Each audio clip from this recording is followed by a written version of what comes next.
The nucleus of this team, if you were to categorize them as one, if I were to categorize them as one thing, I would say that they are champions. They are champions. They're not winners. They're not ballers. They're not all pros. They're champions, meaning they understand uniquely how to win all the games at the end in a way that none of these other dudes do. Okay? And welcome in. Week 10's in the books. We are looking forward to week 11. It's the hurry up here on SI.com. And to break everything down this week, we're bringing back two guys who've been longtime guests of our shows. On my left, we've got former NFL quarterback and quarterback tutor now at QB Summit, Jordan Palmer. On my right, got former Ohio State and NFL linebacker Bobby Carpenter, now with Outkick and 97.1 The Fan in Columbus. The Chiefs are now 6-4, but guys, it feels like they're 6-4 with a bullet. If you look at the way that they played against the Raiders, I think so much of this has been about their best players being at their best. And, earlier in the year, I think their defense, part of the struggle was the guys up front, guys like Chris Jones and Frank Clark weren't playing at their best, which exposed the back seven on that side of the ball. And then offensively, because of the offensive line changes, maybe you didn't have quite as many opportunities down the field, and Patrick Mahomes was maybe a little less willing to take the easy money. I think they needed to run the ball a little bit more effectively, and I think you started to see some of that come together in their Sunday night win over the Raiders. So, Jordan, I'll start with you. Just seeing what you saw last week from the Chiefs, is that sustainable? Is what we saw from the Chiefs on Sunday night against the Raiders real, or do they still have some work to do? My whole conversation around the Chiefs right now is more philosophical than like what happened the other day or stats. And I think all that stuff's relevant, but I think we all need to take a step back when we talk about the Chiefs right now. And anybody in the media, whether that's Colin Cowherd or Dan Patrick, anybody in the media needs to be very careful what they say about the Chiefs and what they're going to go ahead and say is going to happen. Because here's the deal. We got to go way back here. Okay. When Patrick Mahomes became the starting quarterback, whatever the year was, right? I don't know the name of the number of the year, but they were coming off of a 12-4 year with Alex Smith.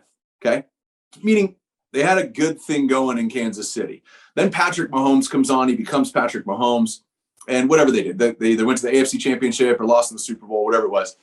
And he's MVP, and then he wins the Super Bowl, and then he goes to another Super Bowl. Like, the nucleus of this team, the coaching staff, both coordinators, but the offensive coordinator, the head coach, quarterback coach, the quarterback, the tight end, the wide receiver, some of the guys on defense.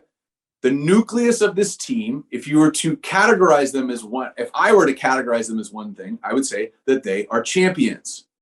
They are champions. They're not winners. They're not ballers.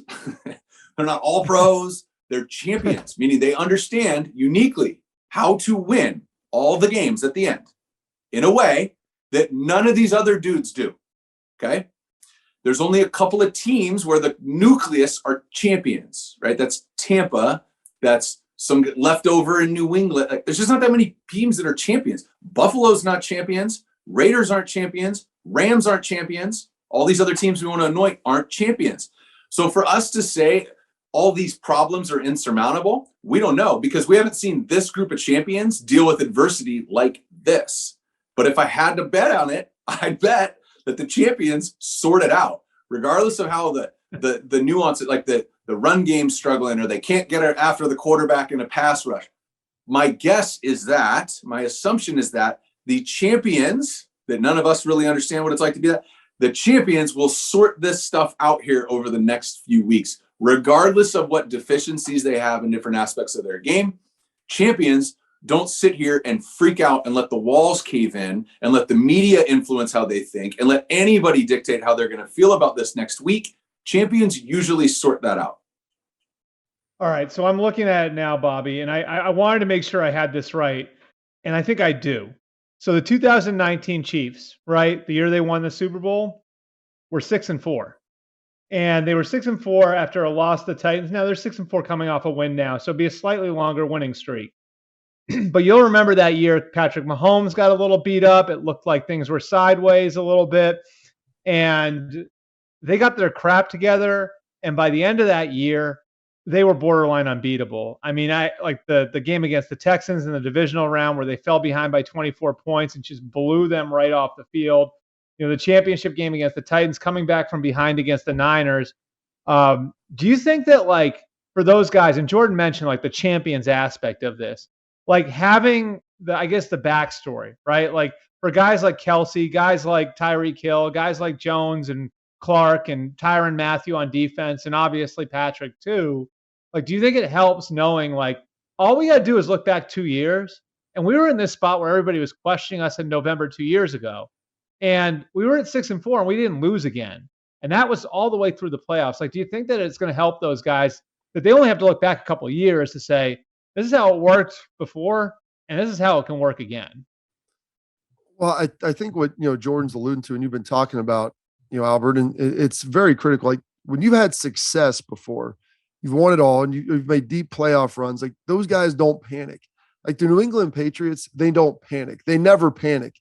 Things may not be looking good. All right, what is wrong? They analyze it. They don't try to overhaul everything. There's some subtle things that need to be corrected. As Mahomes, is Patrick looking at the deep ball probably more than he should? Are they trying to hit home runs versus, a traditional Andy Reid offense? They're going to run a lot of slants, run some spacings, get the ball out. They haven't been able to run the ball. They just turned over their whole offensive line. There's things that they were going to have to work through. You added a game to the season. No one really plays in the preseason. And so I think that there's more growing pains early on now than there ever was before. And you add into that as well, the fact that, Chris Jones, who is, let's face it, like he makes that defense go. He's the engine for that defense. He's so disruptive in the middle. They've been moving him around. They put him on, defensive end. Like Steve Spagnuolo's defense needs a disruptive defensive line. Having him back, that helps immensely. You saw what he was able to do against the Raiders. And I think that honestly probably helps Pat Mahomes and helps that offense, because then you don't feel the pressure. You're not feeling that stress of having to go out there and go score 28-42. You can just let the game come to you. And when the big play's there, you take the big play. And so I think there was a little bit, I wouldn't say of a book out on Kansas City. There's a blueprint of saying, hey, this is how you can slow them down. But if they're able to get stops on you and they keep getting more cracks at it and they can stay on the field and they choose to drive, it's only a matter of time before explosive offenses with elite players begin to take advantage of you. And that's something that, they haven't done, to a high degree this year, but you're starting to see that happen. And to me, a lot of that happens with the fact that their defense is starting to come back a little bit. And it all starts with Chris Jones. I think again, like this is so much of this is about those guys and those core guys that we've been talking about. So let me ask you this then, right? Like knowing who that core is, knowing that a lot of those guys have rings on their fingers. I'm not going to ask you to pick the AFC Super Bowl team right now, but I think like an interesting question is, do you trust the 6-4 Chiefs more than any other team in the AFC? More than the Titans, more than the Ravens, more than the Patriots, more than the Bills? Like if I had to ask you right now, I trust this team is going to show up and be a force in January. I trust that this team has a good shot to get to the Super Bowl. Like, I think that's sort of the operative question here, Jordan. Do you trust the Chiefs more than anyone else in the AFC right now? No, I don't. I think if they were at their best right now, I'd still pick the Bills over them. So I think those two teams playing each other in the AFC Championship, full strength, health, I'm taking the Bills. But what I would say is, no, I don't trust them over Tennessee or New England either, but they could totally win the Super Bowl. Okay, Jordan trusts Buffalo more than Kansas City. Do you trust Kansas City more than the rest of the AFC, Bobby, or do you have somebody that you trust more than the Chiefs right now? If Tennessee still had Derrick Henry, I would probably say I trust them the most based upon what I've seen to this point. I've watched them make playoff runs. Mike Vrabel, I think, has that team in a good spot. I've got to see him continue to play a little bit more without him to see how they're going to be able to adjust and adapt that offense to make up for, while he wouldn't have won MVP, to me, he was the most valuable player in the league for what he was bringing to his team, because they're substantively different when he's not out there outside of the quarterback position. But the team I'm going to probably trust the most, and I can't believe, like last year, like COVID and everything and guys opting out, I think people wanted this to happen so bad because they've been champions for so long and they've always been competitive. is people wanted to dismiss the Patriots because they wanted Bill Belichick to fail. Everybody was happy Tom Brady had success. He can't do it without Tom. Look, he's relying upon him. Mac Jones looks really good. I know that defense is going to be really good. They've built this team in a way where, they're a little counterculture. They'll run the football. Mac Jones is throwing it pretty well. He's on time. He's poised. He's accurate. Anticipating the breaks really well. And everyone gets caught up in arm strength. To me, arm strength is like the fourth or fifth most important thing for quarterbacks. You just need to have a requisite level to get there. And so Mac Jones is doing all of those other things really well. And then let's not forget this. Like, the New England Patriots always play better the second half of the season. And, I forget who asked Bill the question about that. And Bill smugly replies, we try to win all the time, but it's just a function of they continue to find out more and more of what they are, what they do well, and really lean into that as the season goes. No one does it better than Bill. And I think that you're going to see that this year. And so while they may not be quite as talented as maybe some of those other teams, they're going to find a way to get it done. And I would not bet against the New England Patriots making a run in the AFC.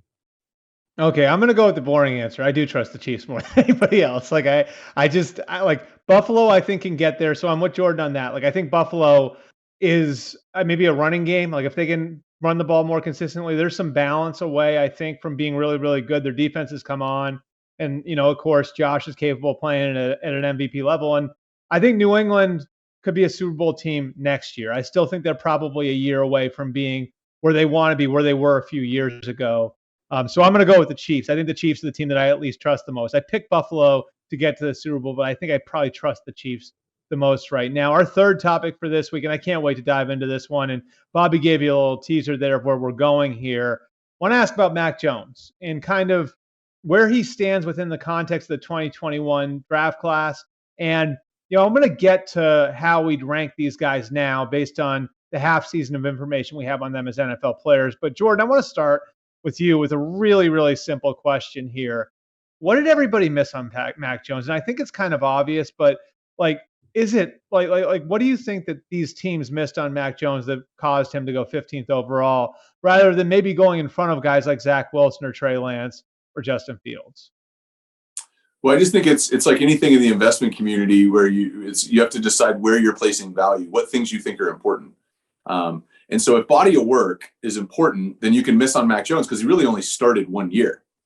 And if dealing with adversity, which I think is really, really important in evaluating a quarterback, you want to see a track record of how they deal with adversity. But if you want to look at quarterbacks, how they deal with adversity in games, then you're going to miss on Mac Jones because he played at Alabama with a bunch of first-round pick receivers and a bunch of first-round pick teammates, right? And a Hall of Fame coach. Like, he was in the best situation, right? His wideout won the Heisman. Kidding me? So you can miss on that. And if you really place value on athleticism, which I can understand why you would do that, the quarterback's becoming more mobile, the systems are more mobile quarterback friendly, then you can miss on Mac Jones.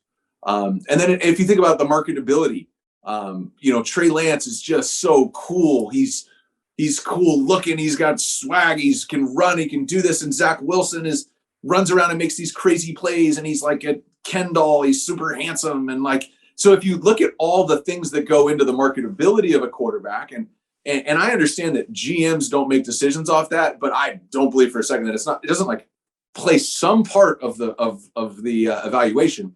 Then you can look at a picture of Mac Jones shirtless after a Bama game with a cigar in his mouth, and you can miss on him there too.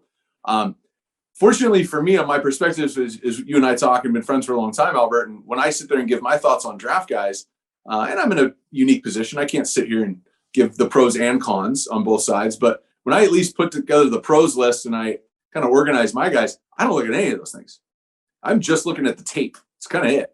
And then my personal experiences with these guys and what I hear behind closed doors about these guys, which is why I had Mac Jones as the second best quarterback in the draft last year. When I look at it, it was largely just because, look, he only played 1 year, but why did he only play 1 year? Because in an era, and I know this from my time with Elite 11, I see, call it 2,000 high school quarterbacks a year. In an era of entitlement where high school quarterbacks, if it's not perfect, they transfer high schools. And then they go to college. And if it doesn't sort itself out exactly the way that they were recruited and told in recruiting that they're going to transfer in the portal, here's a guy that sat for 3.5 years at Alabama. And they brought in Bryce Young, who's now probably going to win the Heisman and be a number 1 pick in a couple years. Like, they brought him in to follow right behind Tua. And they didn't guarantee Mac anything. They guaranteed him a chance to compete for the starting job. And week 1 at Alabama, he did not need 2 or 3 weeks to get going. Week 1 started his potential Heisman campaign and national championship and undefeated. And all the stuff that we celebrated about what Joe Burrow did, which was I can't think of the word, but like prolific and all these unbelievable things that Joe Burrow did. He just came and broke the records the next year. Yeah, Bobby, you played there. So, you have an idea of what it's supposed to look like, having practiced against Tom Brady and, having played against them. When you watch Mac Jones operate that offense, what are you seeing right now? I'm seeing a guy that, he looks a lot like, and believe me, I'm saying this looks like, I'm not saying that he's in their category yet, but when you watch him and they run, their kind of version of the spread offense, they get it back. He sits in the shotgun. He looks a lot like Tom and Drew Brees. I mean, he gets the ball out of his hand, and that's what Jordan, you're talking about. What do you value? And as a defensive player, I'll take a guy with a big arm all day because it stares down receivers. You know where he's going to go. And once that you're getting the NFL, you can't beat guys with your arm anymore. The windows are too small. What's really tough is when you take away their first and second read and they're on to the third before you can rotate over. And that's what I saw out of Mac is I'm sitting there and I hadn't really seen it to a lot at that point. And they'd kind of sheltered him for the most part, but he was sitting there, just bam, bam, bam, and he's getting the ball out. And also he's putting it right on his guys so they can catch and they can run. And as a defender, it makes it incredibly difficult because every play there's an opportunity for run after the catch. The ball's coming out quick. There's space in your defense. And before you can close it down, it's happening. And so, Zach Wilson, he can run around and he can make some plays. And much this guy at BYU, I mean, he makes some impressive stuff and he's big on the improv. I'm like, all right, well, how does he look when he has to just sit there? Talking about Josh Allen, that's the one thing that I thought he was very similar to that coming out. He's done an immense job because I didn't think you'd be able to speed up the process. So that's one thing that a lot of quarterbacks struggle with is they kind of are what they are in their reads. They can get a little better. Josh Allen's improved immensely. But what you've seen now out of Mac Jones, where he's been, like people like to look at guys that are athletic. They want to see guys that can throw the ball a mile.